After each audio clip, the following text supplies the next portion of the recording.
పద్మావతి, విక్కీ వాళ్ళైతే కారులో నుంచి దిగి వస్తూ ఉంటారు. అలా వస్తూ ఉన్న వాళ్ళని కుచల అయితే ఇలా అడుగుతూ ఉంటుంది. "ఏంట్రా విక్కీ ఏదో అర్జెంట్ మీటింగ్ అన్నావు? చైత్రతో వస్తున్నావేంటి?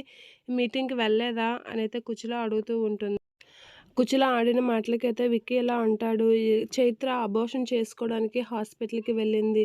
అందుకే తనని ఆపడానికి నేను వెళ్ళాను" అని చెప్పేసి విక్కీ అయితే కుచిలతో అంటూ ఉంటాడు. ఆ మాటలు విని అయ్యో! ఎందుకలా చేసింది అని కుచిల అనుకుంటూ ఉంటుంది. ఇక పద్మావతి అయితే అంతా అలా నిల్చొని చూస్తూ ఉంటుంది. ఇక చైత్ర అయితే కుచిల అందరితో ఇలా అంటూ ఉంటుంది. "నా కడుపులో బిడ్డ ఉంటే పద్మావతి, విక్కీ వాళ్ళ బంధానికి అడ్డం కదా! అందుకే తీసేయాలనుకున్నాను. కానీ అది పాపమని విక్కీ చెప్తే గాని నాకు తెలియలేదు" అని చెప్పేసైతే అంటూ ఉంటుంది. ఇక విక్కీతో అయితే విక్కీ చెప్పిన మాటలన్నీ చైత్ర అయితే అందరికి చెప్తూ ఇలా చూస్తూ ఉంటుంది. విక్కీ అయితే పద్మావతి కాసి చూస్తూ ఉంటాడు. పద్మావతి చాలా కోపంతో రగిలిపోతూ ఉంటుంది.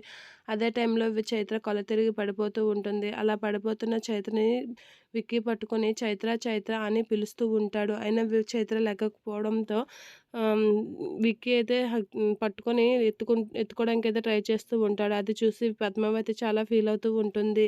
మళ్ళీ మొదలుపెట్టారా ఏంటిది అని చెప్పేసి అనుకుంటూ ఉంటుంది. ఇక విక్కీ ఏం చేయలేక చైత్రని పట్టుకొని ఎత్తుకొని ఇంట్లోకైతే తీసుకొని వెళ్ళడానికైతే చూస్తూ ఉంటాడు. అది చూసి పద్మావతి అయితే వీళ్ళు మళ్ళీ నా ముందే డ్రామా స్టార్ట్ చేస్తారు. అలా ఫ్రెండ్స్ అని చెప్పి నా దగ్గర ఇలా నాటకాలు ఆడుతున్నారు.